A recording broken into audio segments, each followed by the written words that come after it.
In 1754 London, a tower was home to a ghost and to England's greatest private astronomer.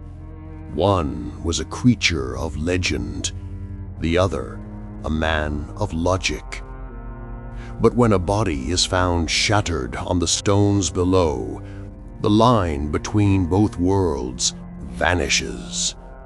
In this dossier, we investigate a death that was either the work of a phantom or a very human killer. Welcome to the Chronos Dossier. I present the case. You take on the role of the detective. Analyze the clues, study the suspects, and in the end, the only truth will be the one you can prove. Let us proceed to today's case.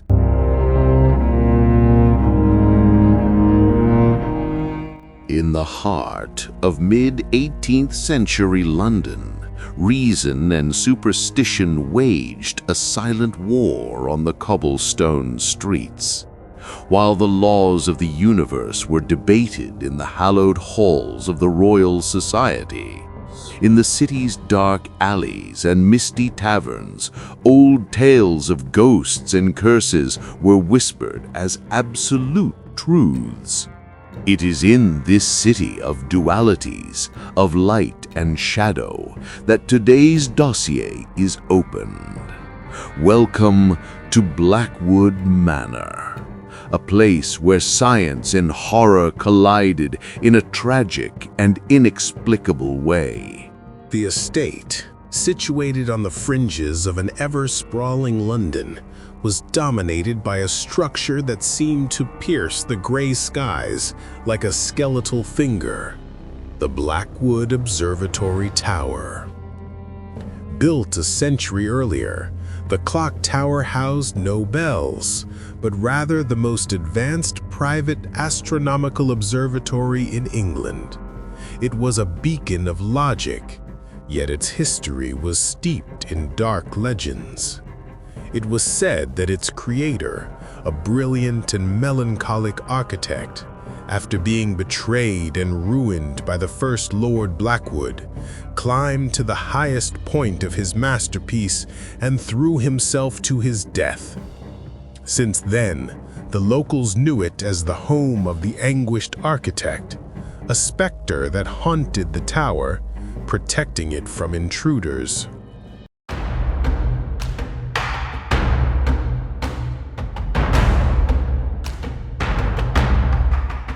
The owner of the manor in 1754 was Lord Silas Blackwood, a 60-year-old widower whose faith lay not in God, but in the mechanisms of the planets and the mathematics of the stars. To him, the ghost of the tower was nothing more than a tale to frighten children and peasants. Determined to eradicate superstition from his lands, he announced to his few confidants that he would spend the following nights at the top of the tower, mapping a new celestial conjunction and, in the process, proving that the only spirit present there was that of knowledge. It was the last great undertaking of his life. In the cold dawn of November 12th, the body of Lord Silas was found shattered on the flagstones of the courtyard, directly below the highest window of his observatory.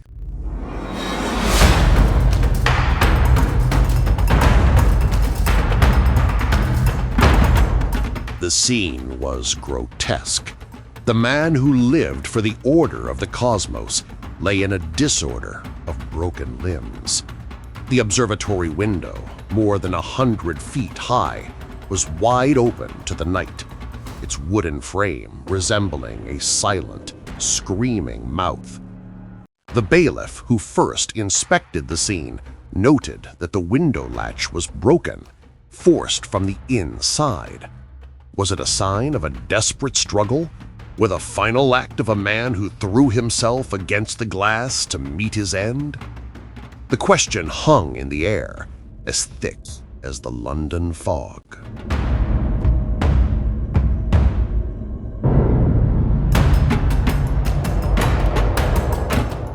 The investigation that followed brought no light, only more shadows, revealing a small circle of individuals who, for different reasons, might have wished for the astronomer's demise. The first suspect was the closest to the victim, his nephew and sole heir, Mr. Edward Finch. Edward was a frail young man of 25, with pale skin and large, feverish eyes that burned with the fire of religious devotion. Always dressed in strict mourning, he saw his uncle's scientific passion as a direct affront to God. He believed in the tower's curse and had pleaded on several occasions for Lord Silas to abandon his blasphemy. With his uncle's death, Edward would not only inherit the vast Blackwood fortune, but could also purify the house of that profane science. When questioned about his whereabouts on the fateful night, he claimed to have spent the entire dawn locked in the manor's chapel, holding a vigil. No one could confirm or deny his story.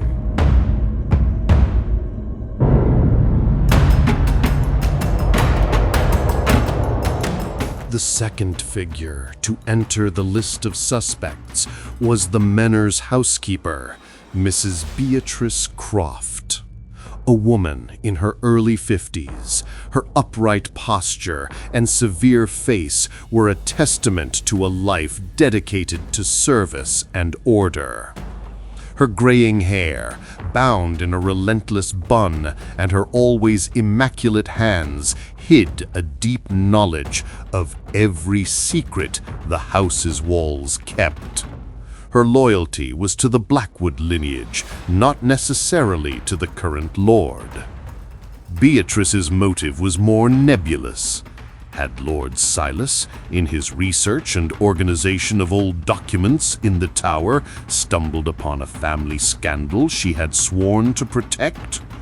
Or, being a fervent believer in local legends, had she tried to confront her employer to scare him away from danger, only for the confrontation to end in tragedy? Her alibi was fragile.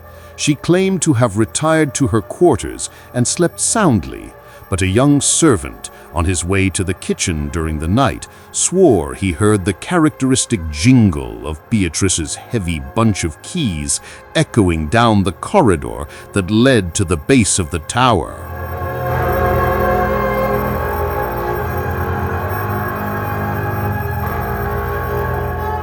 The third suspect did not belong to the household, but his presence there on the day of the death was undeniable. Dr. Julian Thorne, an academic rival of Lord Silas, was a portly man with a ruddy face and an easy smile that never quite reached his small, cunning eyes. A member of a competing faction in the Royal Society, his reputation was at stake. It was known in scientific circles that Lord Silas was about to publish observations that would completely refute Thorne's theories, humiliating him publicly. Thorne had visited the manor that afternoon, and servants reported hearing raised voices coming from Silas's study, a clear argument between the two men. Thorne claimed to have left the property at dusk, but his carriage was spotted parked on a secluded road less than a mile from the manor hours after his supposed departure. His excuse, a broken wheel, never fully convinced the investigators.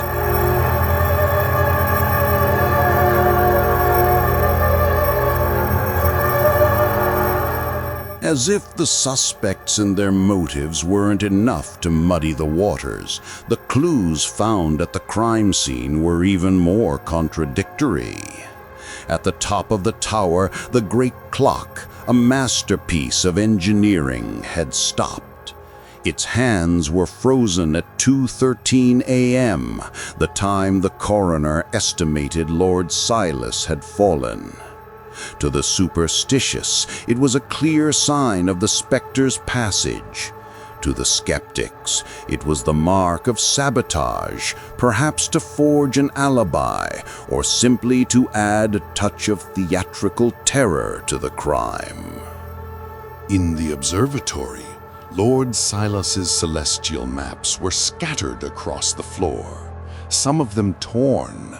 But the strangest discovery was a fine layer of white powder, almost like chalk, found on the windowsill and, in a small amount, under the nails of the victim's left hand. Was it a trace of the anguished architect? A supernatural touch on his masterpiece? Or an earthly material planted to confuse? And perhaps the most frustrating clue of all lay in the observatory's fireplace. Among the cold ashes, the charred remains of a single page of notes were found. What was written on it? The final proof of his astronomical discovery, which Dr. Thorne so coveted? Or a dark family secret that Mrs. Croft needed to keep buried? Or perhaps a handwritten confession from the Lord himself, tormented by something only he saw in the darkness of the tower.